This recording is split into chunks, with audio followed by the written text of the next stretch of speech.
Toothpaste हमेशा tube में ही क्यों आती है, बोतल में क्यों नहीं, और बिजली के प्लग पर वो तीसरा पिन क्यों होता है। कोल्ड ड्रिंक की बोतल के नीचे वो उभरे हुए पैर जैसे निशान आखिर क्यों बनाए जाते हैं, जबकि पानी की बोतल का तल सीधा होता है। सिक्कों के किनारों पर कटे हुए डिजाइन क्यों बने होते हैं, और जब आप नया फोन खरीदते हैं तो उसके साथ ट्रांसपेरेंट कवर फ्री में ही क्यों मिलता है। इन डिजाइन्स के बारे में जो आप सोचते हैं वो सच नहीं है, क्योंकि इनके पीछे छिपा साइंस और लॉजिक आपका दिमाग हिला देगा। तो वीडियो को अंत तक जरूर देखना। नंबर 1, सोचो अगर तुम्हें टाइपिंग करनी हो और कीबोर्ड पर सारे अक्षर एकदम सीधी लाइन में ABCD से शुरू होकर Z तक लगे हों, कितना आसान लगता ना। लेकिन सच ये है कि दुनिया का सबसे ज्यादा इस्तेमाल होने वाला कीबोर्ड जानबूझकर थोड़ा उलझा हुआ बनाया गया है। QWERTY। अब दिमाग में सवाल आता है कि आखिर ये QWERTY ही क्यों बना और कब बना।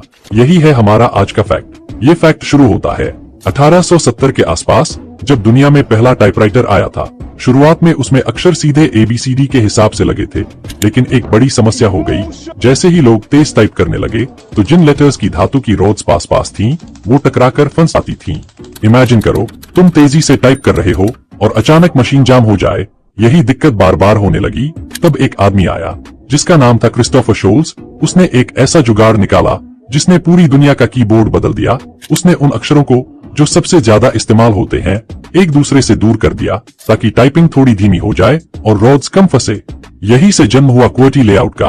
ऊपर बाएं कोने के 6 अक्षर QWERTY ने इसका नाम भी तय कर दिया। लेकिन असली खेल अब शुरू हुआ। 1873 में शोल्स ने अपनी डिजाइन रेमिंगटन नाम की कंपनी को बेच दी। रेमिंगटन ने मास प्रोडक्शन शुरू किया और लाखों टाइपराइटर QWERTY लेआउट में बिकने लगे। और जब लोग इसके आदी हो गए तो फिर कोई दूसरा लेआउट पकड़ ही नहीं पाया। बाद में डवोरक और कोलमैक जैसे लेआउट्स आए जो QWERTY से तेज और आसान थे, लेकिन दुनिया QWERTY की आदत लगा चुकी थी। यहाँ तक कि आज के स्मार्टफोन्स में भी जहाँ रोड्स का कोई कॉन्सेप्ट ही नहीं है, वहाँ भी वही QWERTY लेआउट है। यानी ये QWERTY लेआउट किसी साइंटिफिक लॉजिक की वजह से नहीं, बल्कि एक मशीन की लिमिटेशन और इंसानों की आदत की वजह से आज तक टिका हुआ है। सोचो अगर वो रोड्स कभी फंसती ही नहीं तो आज शायद हम सब ABCD कीबोर्ड पर टाइप कर रहे होते और हमारी टाइपिंग की पूरी दुनिया ही अलग दिखती। नंबर 2, क्या आपने कभी सोचा है कि ज्यादातर सिक्कों के किनारों पर छोटे छोटे डिजाइन या ग्रूव्स बने होते हैं, कभी सीधी लाइंस, कभी जिगजैग या कटे फटे एजेस। ये सिर्फ डेकोरेशन नहीं है, इसके पीछे एक स्ट्रॉन्ग रीजन है। असल में पुराने जमाने में सिक्के सोने चांदी जैसे कीमती धातुओं से बनते थे और कुछ चालाक लोग, यानी ये, उनमें से थोड़ा थोड़ा मेटल काटकर चोरी कर लेते थे। इससे सिक्के का वजन कम हो जाता और असली वैल्यू घट जाती, लेकिन ये चोरी पकड़ना मुश्किल था। इसी समस्या का आसान समाधान निकला। सिक्कों के किनारों पर डिजाइन या ग्रूव्स बनाए गए। अब अगर किसी ने सिक्के का किनारा काटा तो वो तुरंत दिख जाता और सिक्का कटा हुआ या नकली साबित हो जाता। आज के सिक्के ज्यादातर बेस मेटल्स से बनते हैं, इसलिए चोरी से बचाव की जरूरत नहीं होती, लेकिन फिर भी इन एजेस और डिजाइन्स को रखा जाता है ताकि अलग अलग सिक्कों को टच और फील से आसानी से पहचाना जा सके। और यही नहीं, ये डिजाइन्स विजुअली इम्पेयर्ड लोगों के लिए भी मददगार हैं, क्योंकि अलग अलग सिक्कों के एजेस अलग अलग होते हैं, जिससे विजुअली इम्पेयर्ड लोग बिना देखे सिर्फ छूकर पहचान सकते हैं कि कौन सा सिक्का उनके हाथ में है। यानी सिक्कों के किनारों का डिजाइन सिर्फ डेकोरेशन नहीं, बल्कि सिक्योरिटी, आइडेंटिफिकेशन और एक्सेसिबिलिटी तीनों का कॉम्बिनेशन है। वीडियो काफी इंटरेस्टिंग होने वाली है, तो वीडियो को लाइक करके चैनल को सब्सक्राइब जरूर कर देना। नंबर 3, अगर आप अपनी पुरानी किताबें देखते हैं तो शायद आपने नोटिस किया होगा कि पन्ने पीले पड़ गए हैं, जबकि उनका कवर अभी भी रंगीन और चमकदार है। क्या आपने कभी सोचा कि ऐसा क्यों होता है? असल में किताबों के पन्नों का रंग सिर्फ कागज का रंग नहीं होता। कागज में सेल्यूलोज नाम का एक पदार्थ होता है जो पेड़ों से बनाया जाता है। इसके अलावा कागज में थोड़े बहुत केमिकल्स और लिग्निन भी होते हैं। जब किताबें समय के साथ हवा, धूप और नमी के संपर्क में आती हैं, तो इन सब्सटेंसेस में केमिकल रिएक्शंस होने लगती हैं। खासकर लिग्निन सूरज की अल्ट्रावायलेट UV लाइट से रिएक्ट करके ऑक्सीडाइज हो जाता है। यही प्रक्रिया पन्नों को पीला और ब्रिटल बना देती है। लेकिन कवर रंगीन क्यों रहता है? इसका रीजन सिंपल है। कवर अक्सर कार्डबोर्ड या प्लास्टिक कोटेड पेपर से बनाया जाता है और उस पर स्पेशल इंक्स और कोटिंग्स लगी होती हैं जो सनलाइट और एयर से बचाव करती हैं। इसलिए कवर कई सालों तक अपना ओरिजिनल रंग बनाए रखता है। नंबर 4, सुबह जब मैं ब्रश कर रहा था तभी मेरे मन में आया एक सिंपल सा सवाल, टूथपेस्ट ट्यूब में ही क्यों आता है? कभी किसी कंपनी ने बोतल ट्राई क्यों नहीं की? तो मैंने सोचा चलो इसके पीछे का सच जानते हैं, और मुझे पता चला इसके पीछे सिर्फ डिजाइन ही नहीं बल्कि साइंस और कन्वीनियंस का कमाल है। असल में टूथपेस्ट को हमेशा ट्यूब में भरने के पीछे बहुत स्ट्रॉन्ग रीजन है। टूथपेस्ट एक विस्कस फ्लूइड है, यानी ये न लिक्विड है न सॉलिड। इसे निकालने के लिए प्रेशर की जरूरत होती है। अब बोतल में अगर टूथपेस्ट भरा जाए तो प्रॉब्लम यह होगी कि हर बार बोतल को उल्टा करके जोर से हिलाना पड़ेगा और आधा पेस्ट अंदर ही फंसा रह जाएगा। लेकिन ट्यूब फ्लेक्सिबल होती है, आप हल्का सा दबाओ और पेस्ट आसानी से बाहर आ जाता है। साथ ही ट्यूब की शेप ऐसी होती है कि पेस्ट हवा और बैक्टीरिया से ज्यादा कांटेक्ट में नहीं आता, इसलिए वो लंबे समय तक फ्रेश रहता है। और हाँ, ट्यूब की एक और खासियत है, ये सस्ती, हल्की और ट्रैवल फ्रेंडली होती है। इमेजिन करो अगर हर बार सफर में कांच या प्लास्टिक की बोतल लेकर चलना पड़ता तो कितना झंझट होता है। नंबर 5, सोचो आपने एक ठंडी कोल्ड ड्रिंक की बोतल हाथ में ली, ढक्कन खोला और छनन सी आवाज आई। लेकिन क्या कभी सोचा है कि इस बोतल के नीचे का हिस्सा गोल और पैरों जैसा क्यों बना होता है, जबकि ज्यादातर पानी की बोतलों का तला बिल्कुल सीधा होता है? असल में इसका सबसे बड़ा कारण है दबाव। कोल्ड ड्रिंक में सिर्फ पानी नहीं होता, उसमें कार्बन डाइऑक्साइड गैस भरी जाती है।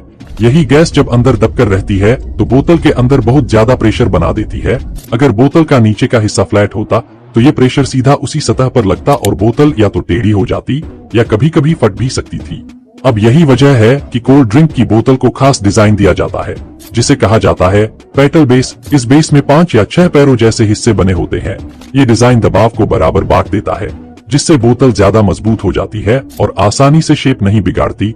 लेकिन बस यही नहीं, ये डिजाइन बोतल को खड़ा रहने के लिए 4-5 छोटे छोटे पैरों जैसा सहारा भी देता है। सीधा फ्लैट बेस इतनी गैस के दबाव में अंदर की ओर धंस सकता था, लेकिन पेटल बेस बोतल को मजबूती से खड़ा रखता है, यानी आपके टेबल पर बोतल डगमगाएगी नहीं। और एक फायदा ये भी है कि बोतल के अंदर का लिक्विड जब ठंडा होता है तो थोड़ा सिकुड़ जाता है और जब गर्म होता है तो फैल जाता है। इस चेंज को बोतल का कर्व बेस आसानी से संभाल लेता है और प्रोडक्शन के समय ये डिजाइन बनाना आसान और कम खर्चीला भी होता है। मतलब कंपनी की मैन्युफैक्चरिंग कॉस्ट भी कम और बोतल भी सेफ। अब बात आती है पानी की बोतल की। उसमें न तो कार्बन डाइऑक्साइड होती है, न ही ज्यादा दबाव बनता है, इसलिए ज्यादातर पानी की बोतलों का बेस सीधा फ्लैट बनाया जाता है। लेकिन क्या आपने देखा है कि कुछ पानी की बोतलें भी कोल्ड ड्रिंक जैसी पेटल बेस डिजाइन वाली होती है? असल में वो हाई क्वालिटी या ब्रांडेड वाटर बॉटल्स होती है, क्योंकि उनका टारगेट होता है बोतल को ज्यादा मजबूत बनाना, ताकि ट्रांसपोर्ट और स्टोरेज के दौरान बोतल आसानी से दबे या मुड़े नहीं। साथ ही दिखने में भी प्रीमियम लगे। यानी पानी की बोतलों में पेटल बेस का यूज प्रेशराइज्ड गैस के लिए नहीं, बल्कि स्ट्रेंथ और ड्यूरेबिलिटी के लिए किया जाता है। नंबर 6, सोचिए अगर आपके घर में हर चीज बिजली से चल रही है और आप बस बैठे हैं, लेकिन क्या आप जानते हैं कि एक छोटा सा पिन आपकी और आपके परिवार की सुरक्षा के लिए कितना अहम है? हर इलेक्ट्रिक प्लग में 3 पिन होते हैं, लाइव, न्यूट्रल और अर्थ। अब आप सोच सकते हैं कि 2 पिन से ही बिजली तो चल सकती है, तो तीसरा पिन क्यों बनाया गया है? दरअसल तीसरा पिन यानी अर्थ पिन सुरक्षा का असली हीरो है। अगर कभी किसी उपकरण के अंदर तार टूट जाए या कोई लाइव वायर गलती से उपकरण की धातु बॉडी से संपर्क कर जाए तो उस बॉडी पर करंट आ सकता है, और अगर आप उसे छू लें तो करंट आपके शरीर से होकर गुजर सकता है। अर्थ पिन उस करंट को सीधे जमीन की तरफ भेज देता है। इसे आप ऐसे समझ सकते हैं जैसे बिजली को भागने के लिए एक सुरक्षित रास्ता दिखा दिया गया हो। इससे करंट आपके शरीर से होकर नहीं गुजरता और प्रोटेक्टिव डिवाइस जैसे एमसीबी या फ्यूज काम करके सर्किट को तुरंत कट कर देते हैं, यानी बिजली बंद हो जाती है। इसलिए झटका लगने का खतरा खत्म हो जाता है। बड़े धातु बॉडी वाले उपकरणों में 3 पिन वाले प्लग अनिवार्य हैं। कुछ छोटे उपकरण जैसे प्लास्टिक बॉडी वाले चार्जर या छोटे मशीनें डबल इंसुलेटेड होती हैं, इन्हें अर्थ पिन की जरूरत नहीं होती, इसलिए वे 2 पिन से भी आसानी से चल जाते हैं। याद रखिए, 3 पिन सिर्फ दिखावे के लिए नहीं होते, यह एक छोटी सी सेफ्टी शील्ड है जो बड़ी समस्या होने से पहले रोक देती है। नंबर 7, क्या आपने कभी ध्यान दिया है जब आप नया फोन खरीदते हैं तो उसके साथ अक्सर एक ट्रांसपेरेंट कवर फ्री दिया जाता है? लेकिन सोचिए ऐसा क्यों होता है? असल में रीजन बहुत सिंपल है। कंपनी चाहती है कि आपका नया फोन स्क्रैचेस और माइनर डैमेज से बचा रहे। ट्रांसपेरेंट कवर यूज करने से फोन का ओरिजिनल डिजाइन भी दिखता रहता है और स्क्रीन या बैक पैनल की चमक भी बनी रहती है। इसके अलावा ये कवर सिर्फ सुरक्षा के लिए नहीं है, बल्कि कस्टमर को ये भी दिखाता है कि कंपनी अपने प्रोडक्ट की केयर करती है। कई बार नया फोन खरीदते ही लोग तुरंत कवर लगाते हैं ताकि वो उसे लंबे समय तक न्यू जैसा बनाए रख सकें। इसी वजह से brand transparent cover free provide करते हैं ताकि यूजर का एक्सपीरियंस अच्छा रहे और फोन ज्यादा ड्यूरेबल लगे। और सच कहूं तो ये एक सटल मार्केटिंग ट्रिक भी है, क्योंकि यूजर जब कवर लगाकर फोन यूज करता है तो ब्रांड की विजिबिलिटी भी बनी रहती है।